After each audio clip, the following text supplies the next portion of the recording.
106.7 KWWL. This is breaking news. We start this morning with breaking news, an update overnight after a gunman opened fire at Michigan State University, killing 3 people and wounding 5 more. This is Today in Iowa. I'm Ryan Witry. And we say, oh, it wouldn't be so bad if not for the wind.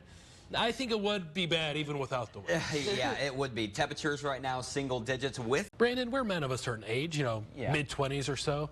So we're big fans of Gwen Stefani. Absolutely. Big fan of No Doubt. And as Gwen Stefani, the wise philosopher, would put it, today is bananas. B-A-N-A-N-A-S. In Cedar Rapids regarding the death of Devonna Walker and the county attorney's handling of that investigation. First, what's your reaction to the latest developments, and how do you feel about some of the critiques that the protesters have lodged against the county attorney's office? Well, frankly, the critiques are unfounded. This midday, Dubuque police have announced new murder charges against a man in Illinois. Aaron Johnson is currently being held in Illinois on first-degree murder charges.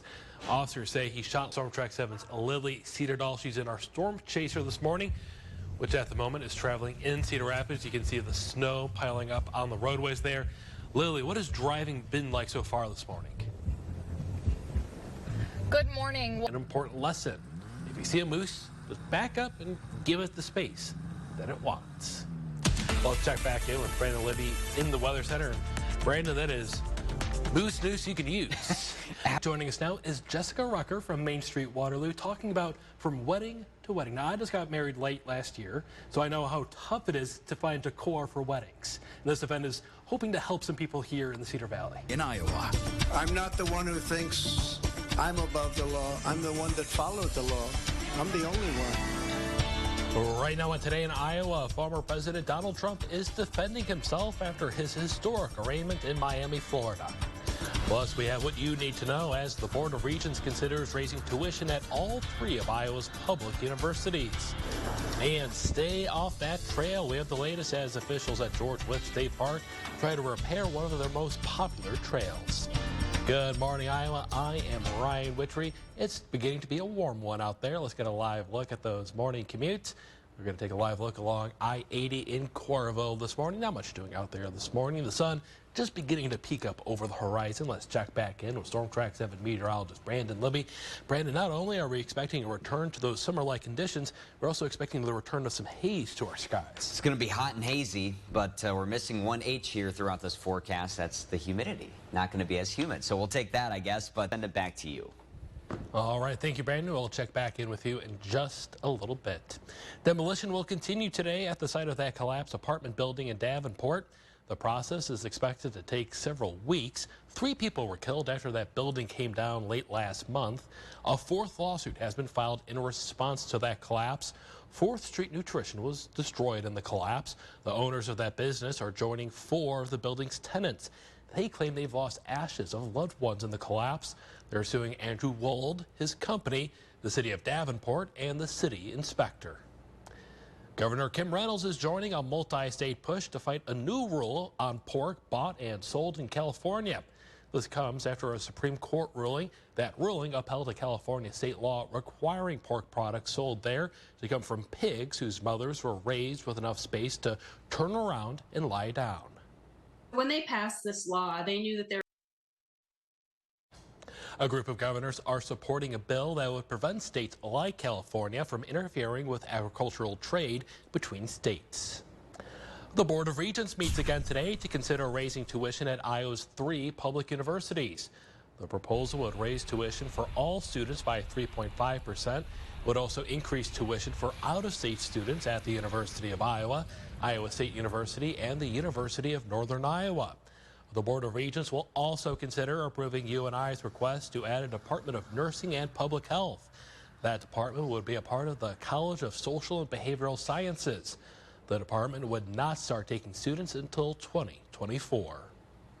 A scam alert this morning. Cedar Rapids police are warning people of scam calls they claim are collecting donations for the police department. The callers say the donations are helping widows and orphans. While the calls may sound convincing, officials say just hang up. A teen is in custody after an alleged chase ended in a crash over the weekend. It happened Sunday night around 11:30 in Jackson County. Officers say they got a call from someone who felt they were being chased and claimed the other person had a gun. Soon after the vehicles crashed, the dispatch operator heard gunfire. Jackson County Sheriff deputies arrested 18-year-old Benton Hale. He's charged with reckless driving, intimidation with a weapon, and operating the car without consent. Police have identified the baby who died in Nevada over the weekend. Police say 7-month-old Zena Angel Shore died on Sunday in Nevada, about 90 minutes away from Waterloo. Police also identified their parents as Cheyenne Shore and Juan Montalvo. Investigators are looking into the circumstances surrounding Zena's death. Cedar Rapids police are investigating a dog abuse case.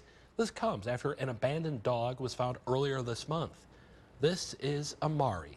Police say they found her near Beaver Park with a variety of health issues, including heat exposure, heart failure, and severe anemia. Police are worried there could be other animals suffering wherever Amari came from. They're asking anyone with information about Amari and her owners to call the department at 319-286-5491. People should ask for Investigator Collins. Amari is receiving special care this morning. 2 people were saved from the Cedar River after their kayak overturned. It happened near the First Street Bridge in Cedar Falls. Public safety officers used a high-angle rope to bring that pair to safety. Both kayakers were wearing life jackets and no one was hurt. 2 people were displaced after an apartment fire in Cedar Rapids yesterday afternoon. It happened on Miller Avenue downtown. Fire crews located the fire inside an apartment and quickly put it out. 2 men live inside that apartment, but they weren't home at the time. Other people inside that apartment complex were evacuated, but they returned after the smoke was ventilated. Iowa Senator Chuck Grassley spoke on the Senate floor, calling for transparency.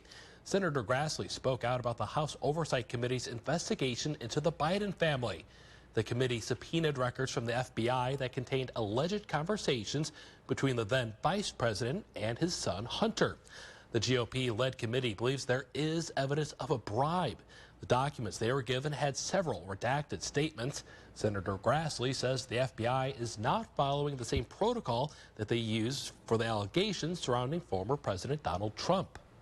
Special Counsel Jack Smith has used a recording against former President Trump.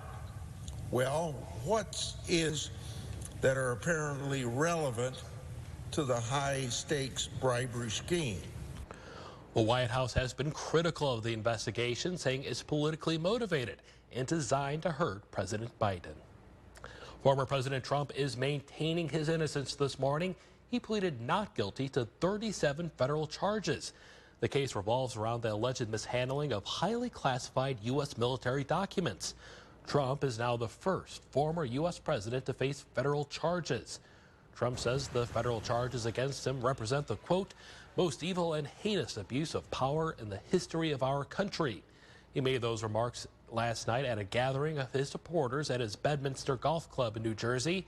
He also said the case against him is political persecution and election interference. Today we witnessed the most evil and heinous abuse in which he is losing very badly. Trump said he had the right to go through boxes of documents at his Mar-a-Lago estate to separate personal records from government records. He also said he didn't have a chance to review all of them before FBI agents raided his home last year. Some Republicans, though, are voicing their concerns over Trump's actions. What President Trump did was wrong. I mean, it's clear as day. It's very problematic. There's a reason I'm not defending it. There are a lot of questions about whether the trial will play out during the presidential race or if it'll wait until after the election.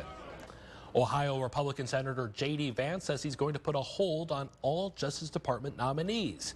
This is in response to those charges filed against former President Trump. Senator Vance is accusing Attorney General Merrick Garland of using the Justice Department to go after political opponents. I'd like to see Merrick Garland make some substantive commitment to reversing course and stopping the focus on politics instead of law. We'll see what that looks like in practice, but right now it is. One senator's hold on nominees cannot block their confirmation, but it can slow down the process. Moving on to Decision 2024, presidential hopeful and Senator Tim Scott will be in Iowa today.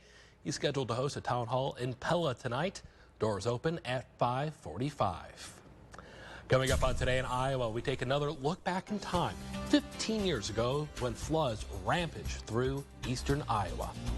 Plus, officials in Cedar Falls are looking to build more housing in the city. We have the details coming up. Let's take a live look along I-380 in Cedar Rapids this morning. It's 5:09. We're back in a moment. More than 6,000 veterans took their own lives in 2020. That was an average of over 16 per day. Now, local veterans and therapists are trying to reach out, improve access, and help those who served our country win their personal war at home. They say old soldiers never die. They simply fade away. But for some old soldiers, the trauma of battle simply can't or won't fade away. We do a really good job of training our veterans to go to war. We do not do a near enough good job of training them to come home from war. For years, Eastern Iowa native Sergeant Trent Dirks has dealt with anxiety, depression, and PTSD from his time serving in Afghanistan. I was medically retired due to PTSD on October 5th of 2015.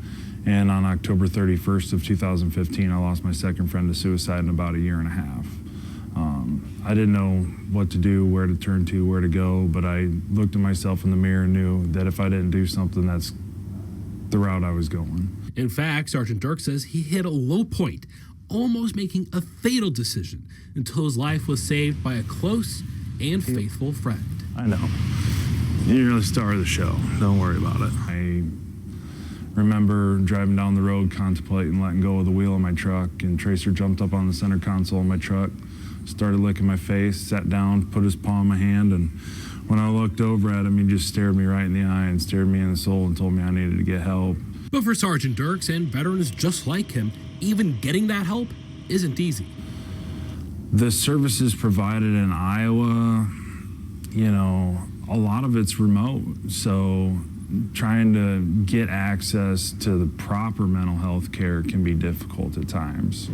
That struggle is even being felt by local therapy groups like Pathways. Just overall, people are struggling more these days. I mean, not only do we have a larger population of veterans in our communities, but they have also experienced the trauma, the collective trauma that we've all experienced with COVID as well. Now Sergeant Dirks is working with lawmakers to make sure no soldier, past or present, is left behind. It took a lot for me to ask for help, but the help is available if you're willing to ask for it and you're willing to accept it. And therapist Lindsay Stack says they're working to step up as well. The whole community is going to benefit from it. We're going to continue to see our veterans coming back, if they've been deployed, and who knows what the future brings. And so this is something that we really need to be proactive about at this point. But Sergeant Dirk says the work isn't over yet. There needs to be continued improvement on that and the access.